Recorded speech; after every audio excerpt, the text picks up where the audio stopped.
네, 안녕하세요. 도기환입니다. 자, 오늘 이 방송은 이메일 상담입니다. 지금 보다시피 제가 한번 크게 해서 보여드리도록 하겠습니다. 자, 임장이 너무 힘들어요. 이렇게 왔네요. 임장이 너무 힘들어요. 안녕하세요. 일산에 거주하는 직장인입니다.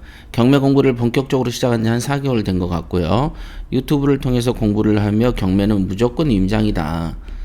그 다음에 책상 앞에 오래 앉아 있을수록 망하는 길이다. 뭐 이런 표현이 있나 보죠. 라는 말들을 정말 많이 들었습니다. 그러니까 이제 그 초보 시절에는 초보라는 것은 뭐냐면은 말 그대로 이제 뭘 모른다 이거잖아요. 뭘 모른다. 그럴 때 이제 초보 때 제일 주의해야 될 것들이, 그러니까 초보다 보니까 이곳저곳에서 이제 정보를 많이 모읍니다. 그죠? 근데 문제는 이 정보가 옳은 정보인지 옳지 않은 정보인지 틀린 정보인지를 분간하는 어떤 지혜가 없다라는 거죠. 그냥 이게 옳은 거야? 틀린 거야? 이런 거를 모른다.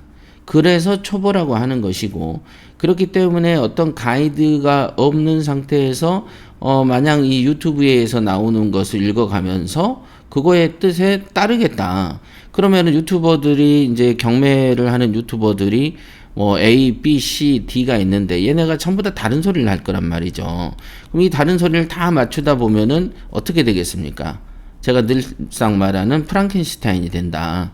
그래서 머리 한쪽에는 그 나사를 박아놓고 한쪽에는 또 뭐 이렇게 깡통 같은 거 집어넣어놓고, 그러니까 막 이리저리 그 조립을 하다 보면은 이렇게 엉성해지고 요상망측한 괴물 같은 게 하나 탄생하는 것이죠. 근데 문제는 뭐냐면 유튜브만 이렇게 계속 보는 사람들의 특징이 뭐냐면 돈을 아끼려고 이곳저곳에서 정보를 기웃거리는 경우들이 훨씬 많다라는 것이죠. 그러니까 경매 투자로 돈을 벌겠다고 하는 그 자신을 스스로 돌이켜 봤을 때 내가 왜 다른 유튜버들 이리저리 기웃거리는가를 마음속으로 가만히 생각을 해보고, 그 원인이 혹시라도 내가 이제 그 돈을 벌겠다는 생각이 아니고 돈을 어떻게든 덜 들여가면서 고급 정보를 하나 얻어보려고 하는 건가? 라고 하는 어떤 일종의 다른 표현으로 거지근성 같은 게 있는지를 스스로 밖으로 드러내면 부끄러우니까 스스로 속으로 생각을 한번 해보세요. 거지근성이라는 게 별거가 아니죠. 그러니까 돈은 적게 들어가면서 고급 정보는 얻고 싶다 이건데, 유튜브에 고급 정보가 어디 있습니까? 말 그대로 유튜브는 고급 정보가 아닌 것들이 흘러다니는 곳이죠.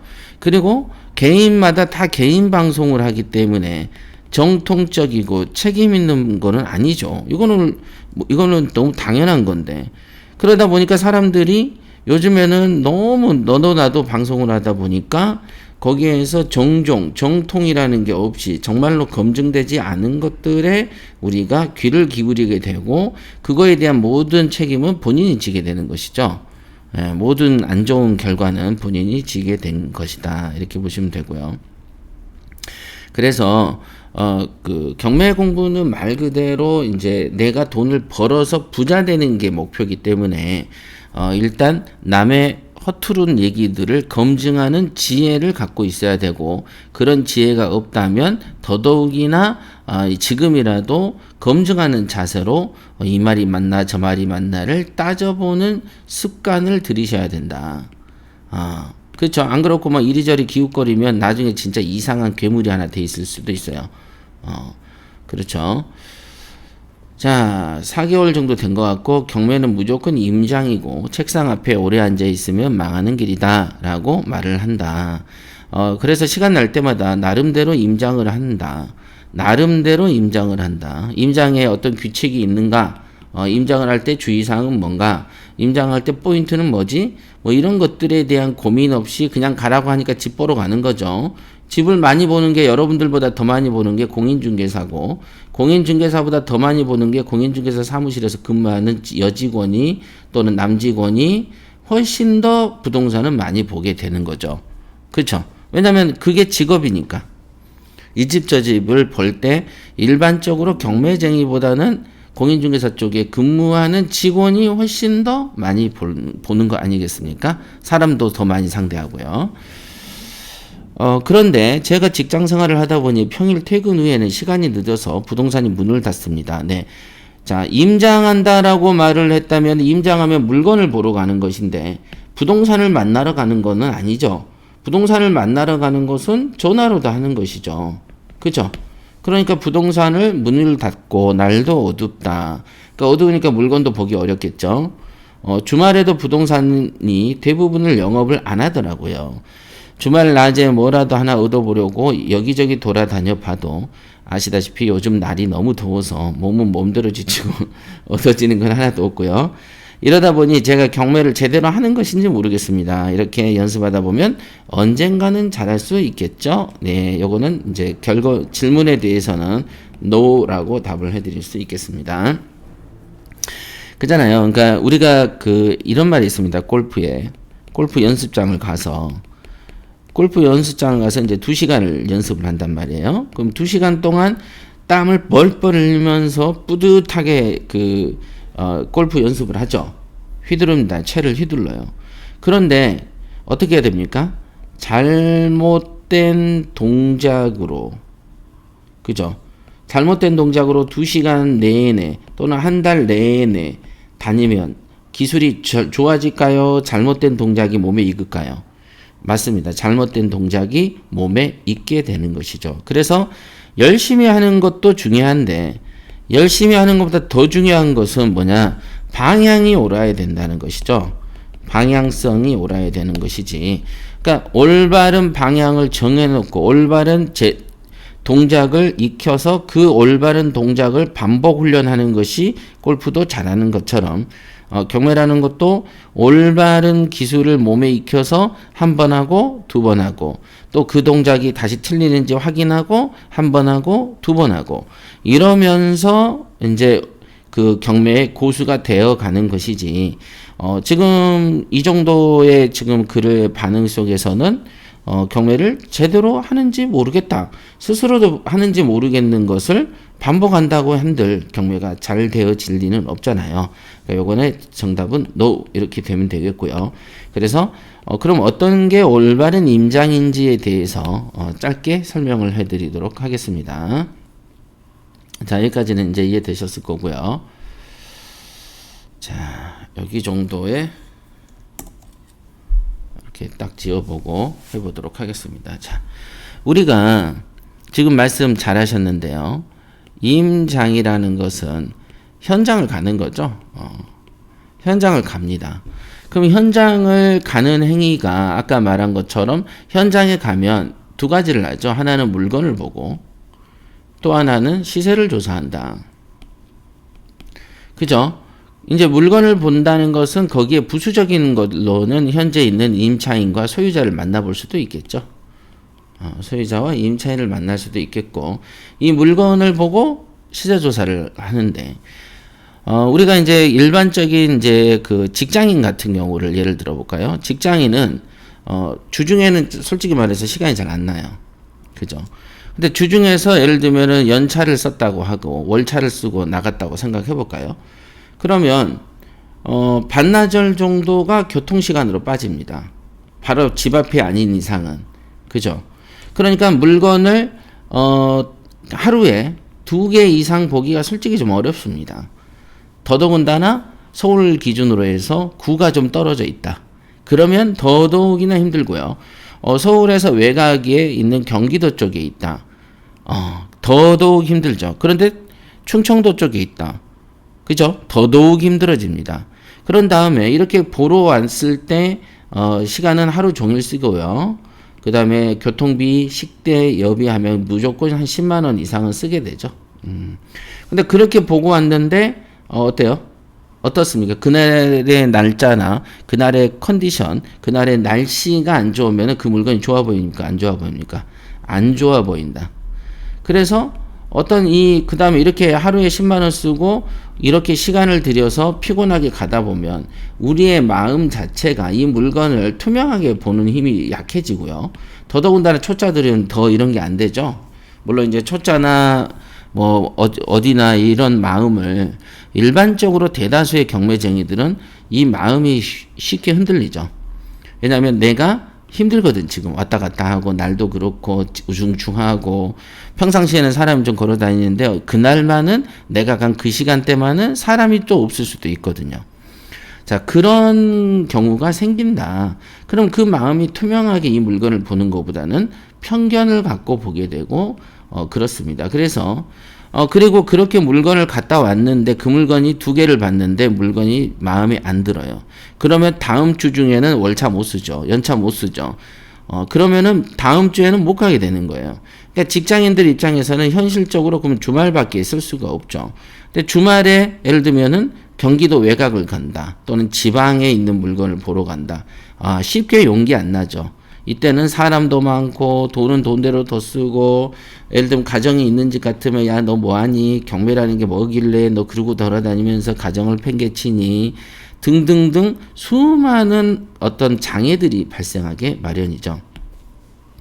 그래서 이런 장애들을 극복을 하려고 원래 있는 그 경매의 실력을 높이는 것도 쉽지 않은 사례인데 여기에 있는 이런 그 고민하지도 않아도 될 장애들을 먼저 허덕허덕거리면서 넘다 보니까 경매의 실력이 근본적으로 늘지 않게 되는 것이다. 그래서 직장인들은 대체적으로 경매를 할 수가 없습니다. 이유는 임장을 중시하면은 못 보게 됩니다. 그리고 그렇게 임장을 가서 주거라고 했어요. 그럼 임장의 포인트가 뭐죠? 임장의 포인트는 뭡니까? 거기에 있는 뭐 임차인이나 소유자나 명도 대상자가 나갈지 안 나갈지 그건 낙찰된 다음에 논의할 문제죠. 왜냐하면 낙찰되지도 않았는데 무슨 사는 사람한테 나갈 거야 안 나갈 거야를 물을 필요도 없는 것이고 얼굴을 본다고 해서 뭐가 달라질 것도 아니고 결국에는 낙찰이라는 그 성공이 돼야만 그 이후에 벌어질 일이기 때문에 그날 임장을 가서는 사실상 특별하게 선순위 임차인이 있는 경우 외에는 특별히 소유자를 만날 이유도 없고 임차인을 만날 이유도 없는 거가 되는 것이죠. 그러니까 포인트는 뭐냐? 결국은 이 건물의 노후도 그다음 건물을 샀을 때 돈이 좀 들어가느냐? 이 건물이 실제로 골목 안쪽에 있어가지고 뭐 세라도 잘 나가겠는가? 뭐 등등등 외에는 없어. 근데 그런 건 요즘에 뭘로 돼 있어요? 다 로드뷰로 보인단 말이죠. 다. 그리고 이런 건 입찰을 결정하고 나서 가서 봐도 되거든요. 지금 이런 임장이라는 것은 우리 그 협회에서도 가르칠 때 항상 시세 조사를 하고 시세 분석을 하고 그 다음에 현장 조사를 하죠. 현장 조사를 한다는 것은 내 마음의 90%가 입찰을 확정 지은 다음에 가는 것입니다.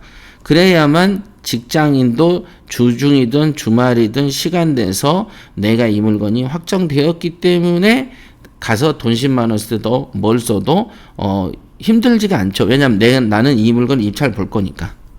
나는 이 물건 입찰 보기로 결정했으니까. 왜?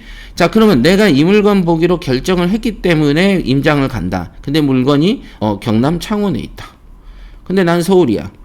근데 내가 창원에서 물건을 시세조사와 내가 물건을 입찰하기로 결정하기 전에 창원을 먼저 갔다 올 수 있겠냐? 그럼 저 같아도 안 가죠. 그냥 한번 보러 가는 법이 어딨어요. 그죠? 안 난다. 예를 들면 어떤 남자가 총각이 선을 보는데 들어오는 선자리마다 모든 여자를 다 만납니까? 어떻습니까? 선자리도 고르죠. 고른다. 뭘로 고릅니까? 직업, 외모, 재산, 학벌, 기타 등등등을 얘기를 들으면서 그 중에서 사진도 보면서 나는 그러면 주어진 시간 안에서 1번, 3번, 5번하고만 선을 볼게요 라고 정하지. 선자리가 10군데 들어온다고 다 10군데 만납니까? 남자들이? 또는 여자들이 10명이 선이 들어온다고 해서 1번부터 10번까지 다 만나봐야지 하고 만나시나요? 아니다 이게. 그렇게 하는 게 아니다. 우선 좀 고른 다음에 한다. 그 다음에 만난다. 이것도 똑같은 거예요. 물건 보는 것도 우선 좀 고르고 그 다음에 만나러 가는 것이다. 똑같죠. 선자리도 그렇고 여러분들이 취업을 할 때도 그렇죠. 예를 들면 뭐 10대 1이다. 그러면은 그 이력서를 고르는 면접관은 어떻습니까? 10명 중에서 1명 뽑는 거다 이거예요. 그러면은 그 중에서 조건을 요래 따져보고 먼저 커트를 시키고 그 중에 이 사람은 내가 만나봐야 되겠다 할 때 그때 면접을 하는 것이죠. 뭐 10명이 원서 접수했다고 10명을 다 만납니까? 아니죠. 1차 서류 면접 통과해서 그 통과한 사람 중에서 면접을 하는 것이다. 똑같이 이 물건을 볼 때도 수많은 관심 매물이 내가 1번부터 10번까지 있다. 그럼 그 중에서 여러 가지 조건으로 커트라인을 치고 그 중에서 내가 이 물건 꼭 가야지 하고 임장을 하는 것이다. 이게 효율적이고 이게 우리 사회에서 통용되는 방식인 것이다. 그렇기 때문에 임장의 뭐 중요성 어쩌고 하는 것은 중요하죠. 임장 중요하지. 그러나 임장을 100% 가야 된다든가, 현장을 무조건 가야 된다든가, 가서 시세 조사를 해야 된다든가, 엄청나게 강조하는 사람들은 대체적으로 초짜였다. 그리고 초짜 티를 감추면서 초짜를 눈탱이 칠 때 사용하는 언어 중에 하나가 임장의 중요성을 극히 강조한다. 이렇게 보시면 됩니다. 현실적으로 그렇게 다닐 수 없어요. 못 다닙니다. 그렇게. 그렇지만 아까 말했죠. 스파레즈 방식, 시세조사, 시세분석, 현장조사 훈련. 현장조사는 시세조사 이후에 내가 입찰 보고 싶다고 결정될 때 보는 것이다. 이렇게 정리할 수 있겠습니다. 그러니까 아까도 말씀드렸다시피 그 일반적인 유튜브를 막 섞어서 보면은 죽도 밥도 안 되게 되는 희한한 짬뽕 요리가 탄생하니까 자기가 임장을 하든 경매 공부를 하든 어떤 원칙을 갖고 생각하면서 어떤 외부의 정보를 받아들이는 게 좋겠다. 이렇게 판단 드릴 수 있겠습니다. 여기까지 하겠습니다.